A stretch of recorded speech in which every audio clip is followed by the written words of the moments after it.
Frustration video.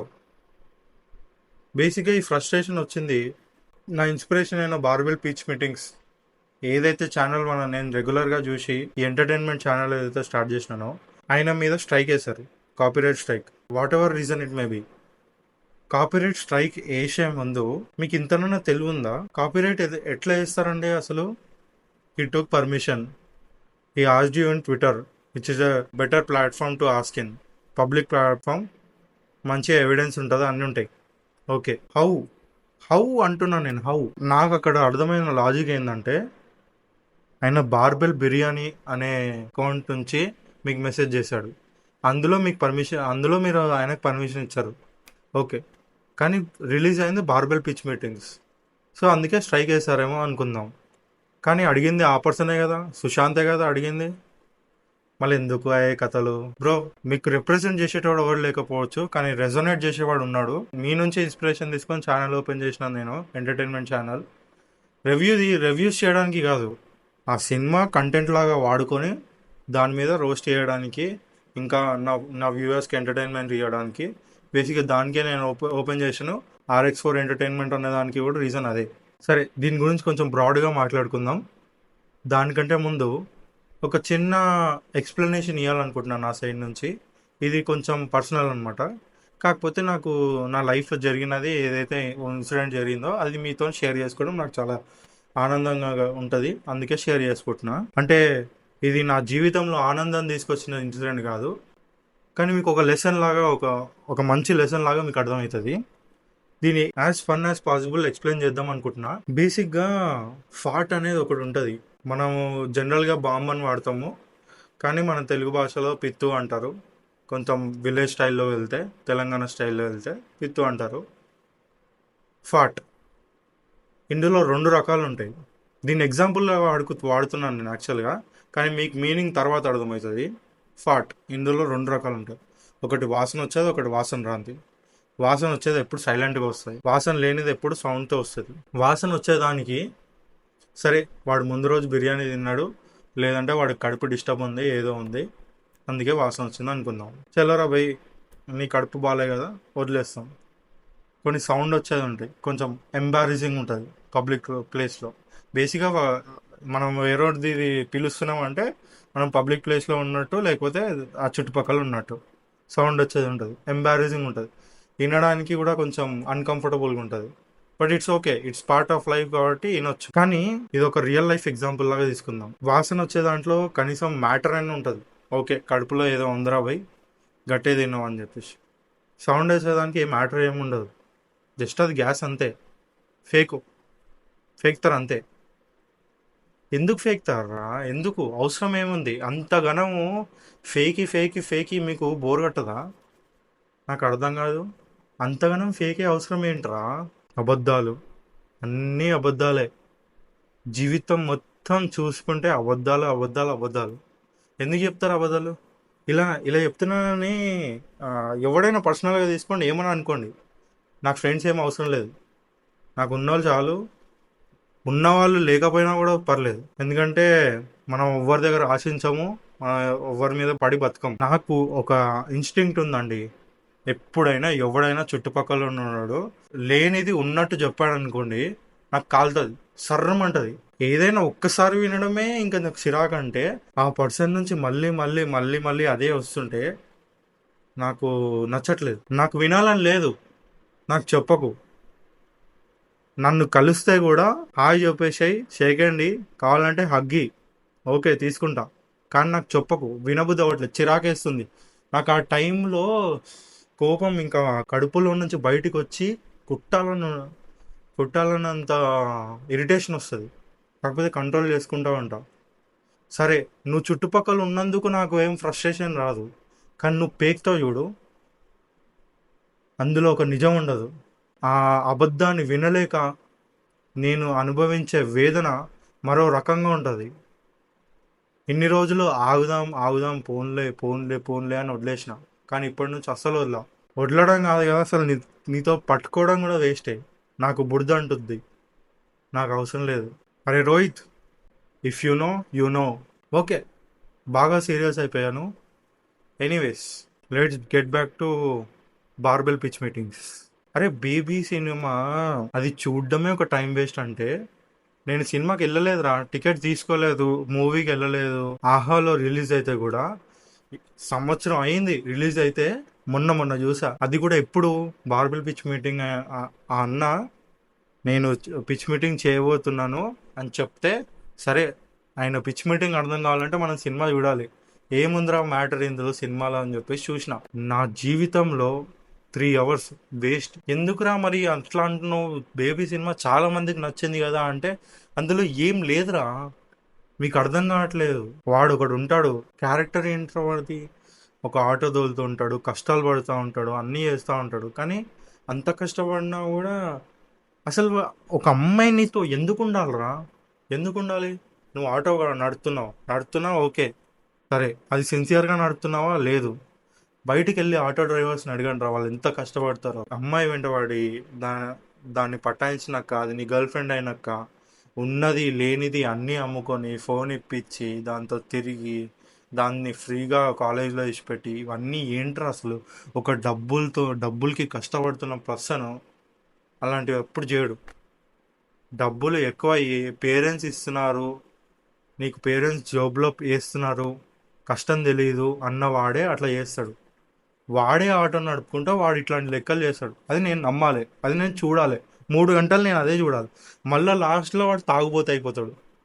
అరే అమ్మ వెళ్ళిపోయింది, అన్నీ వెళ్ళిపోయినాయి, జీవితం సంకన అయిపోతుంది, అయినా కూడా వాడు మారడు, తాగుబోతు అయిపోతాడు. అదే ఆటో నడుపుతూ ఉంటాడు. ఆ ఆటో మొత్తం రిపేర్ స్టేజ్కి వచ్చేస్తుంది, మొత్తానికే బిస్కెట్. ఇంత ఫ్రస్ట్రేటింగ్ మూవీని నేను చూడాలి.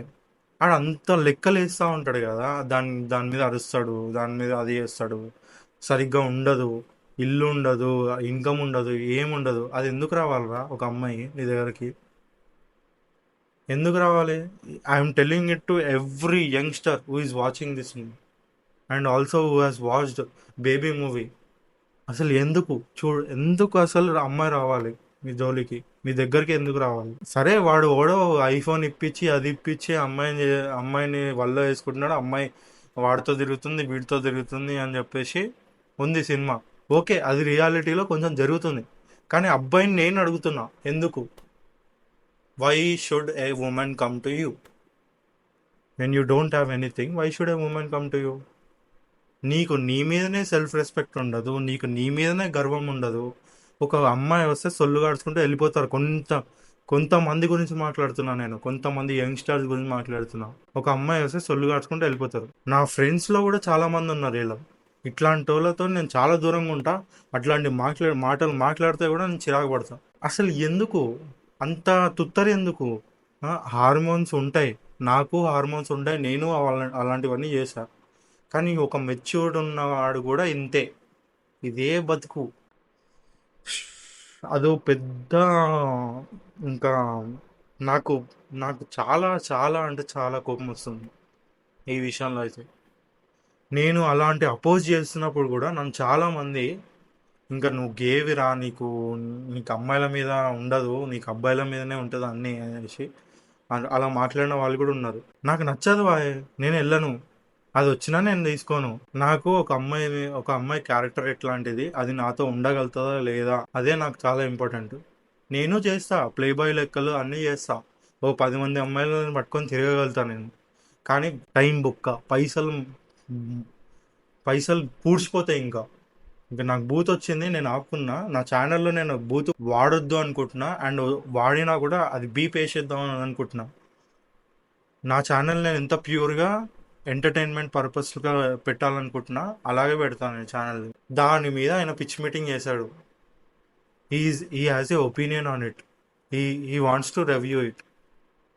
ఆయన చేస్తే తప్పేంటి? స్ట్రైక్ వేసిన వాళ్ళ మీద చెప్తున్నా, అది తప్పేంటి? మీ సినిమాకి ఒక ఎక్స్పోజర్ అయితే వస్తుంది కదా, మీకు ఎండ్ ఆఫ్ ద డే అదే కావాల్సింది. మీరు స్ట్రైక్ వేసినా కూడా అదే కదా మీకు కావాల్సింది. మీరు ఎప్పుడో సినిమా తీశారు, అది కూడా తీసింది బొగడాల సినిమా, నా దృష్టిలో, నా ఒపీనియన్లో బొగడాల సినిమా. దాన్ని పట్టుకొని ఆయన రివ్యూ చేస్తారు, అది చాలామంది చూస్తారు. చూసిన తర్వాత బేబీ మూవీ మనం మళ్ళీ వెళ్ళి చూస్తారు, అరే వీడు మాట్లాడిన పాయింట్స్ ఏంటి అందులో ఉన్నాయా లేదా అని చెప్పేసి. నేనైతే అదే చేస్తా. ఆయన రివ్యూ చూసిన తర్వాత ఓకే ఈయన మాట్లాడాను కదా, సరే సినిమాకి వెళ్ళి చూద్దాము. దాని స్క్రీన్ ప్లే ఎట్లుంది, దాని రైటింగ్ ఎట్లుంది, దాని సినిమాటోగ్రఫీ ఎట్లుంది, దాని టెక్నికల్ బ్యాక్గ్రౌండ్ ఎట్లుంది, ఇవన్నీ చూస్తాను, నేను అబ్జర్వ్ చేస్తా. నాకు మంచిగా అనిపించినాయి అనుకో ఆయనను కూడా వేసుకుంటా ఏదో ఒక రోజు. End of the day it's nothing, it's just an opinion, will welcome it. నాకైతే ఆయన పబ్లిక్ పోర్ట్ఫోలియోలో ఉన్న క్యారెక్టర్ని చూసిన తర్వాత నాకు అదే అనిపించింది. అలాంటి పర్సన్ పట్టుకొని మీరు స్ట్రైక్ వేసేస్తారు. మీకు ఈ స్ట్రైక్ వేసిన దానికి ఒక లాజిక్ ఉండదు, ఏముండదు, పాడుండదు, వేసి పడేయడం. నాకు ఈ పెంట మాట్లాడడమే చాలా ఇంకా ఇరిటేషన్గా ఉంది. అయినా కూడా నేను మాట్లాడాలనుకున్నా, is an inspiration to me. So అందుకే నేను ఆయన సపోర్ట్ చేసుకుంటా. రిప్రజెంట్ చేయకపోయినా రెజోనేట్ అయితే చేద్దాం అనుకుంటున్నా. నా నుంచి ఎంతమంది వ్యూవర్స్, చిన్న 50 వ్యూవర్స్కి వెళ్ళినా పర్లేదు, నేను మాత్రం వీడియో చేయడం ఆపను, ఇలాగే చేస్తా. ఇంకో స్ట్రైక్ వేసారా, ఇంకో స్ట్రైక్ దాని గురించి కూడా మాట్లాడడానికి వేస్తా. ఛానల్ ఎగిరిపోయిందా, ఇంక దాని గురించి కూడా మాట్లాడడం చేస్తా. ఇంత రియాక్ట్ అవ్వడం ఏంద్రా అంటే ఇది నా freedom of speech. This is my freedom of speech. ఇంకా నేను కెమెరా పెట్టుకొని 5 గంటలు 6 గంటలు కూర్చొని ఎడిటింగ్ చేసి అన్ని పర్ఫెక్ట్గా ఉన్నాయా లేదా చెక్ చేసుకుంటుంది. ఇందుకే మాట్లాడడానికే, వీడియో చేయడానికి, ఇంత ఎంటర్టైన్మెంట్ చేయడానికే, సబ్స్క్రైబర్స్ చేసుకోవడానికి, ఒక మంచి ఛానల్ని ఎస్టాబ్లిష్ చేయడానికి నేను మాట్లాడతా. ఒకవేళ నా వీడియో ఇది బూమ్ అయిందంటే, నా మీద కూడా చేస్తా అంటే నేను దానికి కూడా రెడీ. ఓకే, ఇంకా ఇంకా ఎక్కువ మాట్లాడితే ఇంకా బయటకు వచ్చేస్తూ ఉంటుంది అది. సో నేను ఇక్కడే ఆపేయాలనుకుంటున్నా.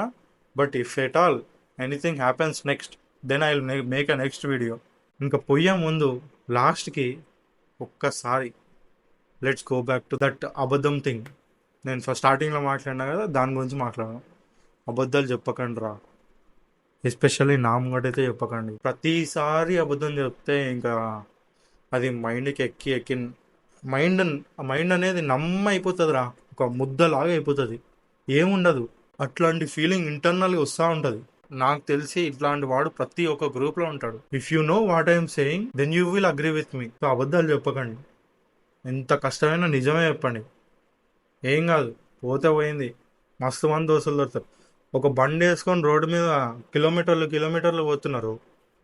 ఆ కిలోమీటర్లు పోయే దాంట్లో ఎంతమంది మిమ్మల్ని కలుస్తారు. మాట్లాడండి, వెళ్ళి షైగా ఫీల్ కాకుండా మాట్లాడండి వాళ్ళతో, రిలేషన్షిప్ డెవలప్ చేసుకోండి. I think it will be the longest relationship in your life. ఎందుకంటే అన్నోన్గా ర్యాండమ్గా జరిగిన పరిచయాలే చాలా లాంగ్గా ఉంటాయి. అవి ఎంత గొడవలు వచ్చినా కూడా మళ్ళీ కలిసేటట్టు మీ దాంట్లో ఉంటే, మీ ఇద్దరు క్యారెక్టర్స్లో అది ఉంటే 100% కలుస్తారు. లేదంటే వాళ్ళ దారులు చూసుకుంటారు. కలిసినాక కూడా మళ్ళీ విడిపోయారంటే మళ్ళీ పోతే పోనీ అంటారా. ఇంకా చాలా ఉంది లైఫ్. ఇప్పుడు ఏంది, రేపు ఇంకా మొత్తం ప్రపంచం ఏమో అంతరించిపోవట్లేదు. అంతం వచ్చినప్పుడు చూసుకుందాం. అంతం దాకా ఫ్రెండ్షిప్ చేయండి, చాలామంది కలుస్తారు. కానీ ఇట్లాంటి వరస్ట్ అయితే నేనైతే ఉంచుకోవాలనుకోవట్లేదు. ఇంకా మీ సంగతి నాకైతే తెలియదు. వీడియో చూసిన వాడికి చెప్తున్నా, ఇఫ్ యూ నో, పోతే పోండి. నా హిస్టరీలో నుంచి ఒక పేజ్ ఏం చినిగిపోదు. నా హిస్టరీని నేను రాసుకుంటా, నా ఫ్యూచర్ కూడా నేనే రాసుకుంటా. Subscribe to RX4. ఇంకా రత్నం మూవీ అనే ఒకటి వస్తుంది, ఆ మూవీ వాచ్ చేస్తా. I will make a review video on that. మీకైతే ఎంటర్టైన్మెంట్ నేను పక్కా ఇస్తా. ఇదైతే నా ప్రామిస్, RX4 ప్రామిస్ చేస్తున్నాడు, గుర్తుపెట్టుకోండి. Bye bye.